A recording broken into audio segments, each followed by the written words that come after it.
On July 28, 2025, simply being gay was a criminal offense in 5 different Caribbean countries. These included Jamaica, Grenada, St. Vincent and the Grenadines, Trinidad and Tobago, and St. Lucia. But one day later, on July 29th, that number dropped down to 4, as the island nation of St. Lucia saw its barbaric laws that had criminalized homosexuality ended by the Eastern Caribbean Supreme Court. Both sections 132 and 133 of St. Lucia's criminal code were found to violate its constitution, and as such, being gay is no longer a crime in the country. See, back in 1979, St. Lucia gained independence from the UK, but this did not mean an automatic repeal of the 1861 criminal code that had made homosexuality illegal throughout the British Empire. Now, England and Wales did decriminalize being gay in 1967, but this did not automatically apply to other parts of the UK, and as such, in 1979, when St. Lucia gained independence, the old criminal code still applied.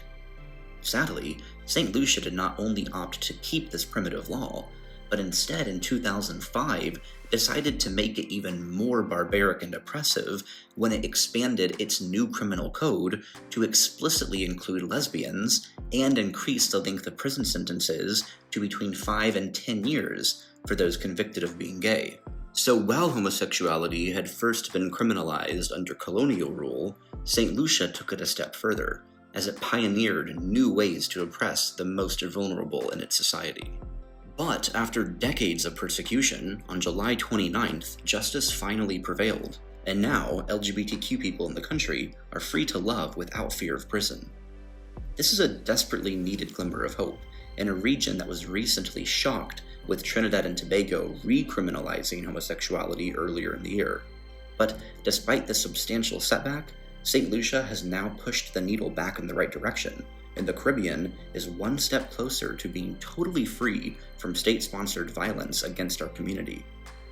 Many activists in the region are hopeful that this decision from the Eastern Caribbean Supreme Court could have future implications for the remaining countries in the region that still criminalize our existence. It is worth highlighting that despite the regression we saw in Trinidad and Tobago this year, the situation for our community in the Caribbean is undeniably trending in the right direction. For some examples of this, just last year, the country of Dominica decriminalized same-sex relationships, and in 2022, Barbados, St. Kitts and Nevis, and Antigua and Barbuda all made the same decision in response to other court rulings. And now, St. Lucia is the most recent, but hopefully not the last in a long line of Caribbean countries, slowly but surely embracing liberty and equality. Still, it is important to mention that the situation in St. Lucia remains far from ideal, as trans and non-binary people are still banned from changing their legal gender, conversion therapy is not yet banned, and discrimination protections are lacking, especially in the areas of housing and hate crime protections. Additionally, public opinion towards our community remains terrible in the country. According to the Global Acceptance Index from UCLA's Williams Institute of Law, people in St. Lucia are less accepting of LGBTQ people and rights than famously hostile countries like Iraq, Jamaica, and Benin, so clearly much work remains to be done on the personal and societal level as well.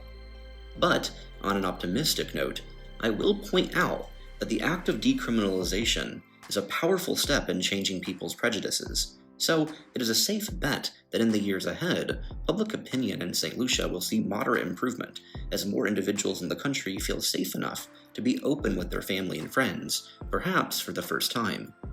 In the meantime, this legal change is a massive step toward an open and prosperous future for all in St. Lucia, and is expected to lead to more foreign investment, more trade, and more tourism, especially from wealthy and progressive countries that had been keeping the country at arm's length due to their regressive laws. One thing we see time and time again is that just and fair laws benefit everyone, not only the people they directly impact. It is my hope that St. Lucia continues to build on this momentum and can live up to its full potential. It is a visually stunning country, home to immense natural beauty, and yet another proof that even when things are horrible in the world, good things still happen and the fight is always worth it. Thank you, friends, for watching and spending time today with me as we seek to spread the word about important topics in the community. If you enjoy these videos and want to support me so that I can keep making them on a routine basis, consider joining the Queer Kingdom officially here on YouTube by becoming a member of the channel. But just your presence here today means the world to me, so thank you for watching, for caring about our global community, and please, if you have one takeaway from today's video, it's to always remember that good things are still taking place around the world, even in these dark times. Until next time, QK out.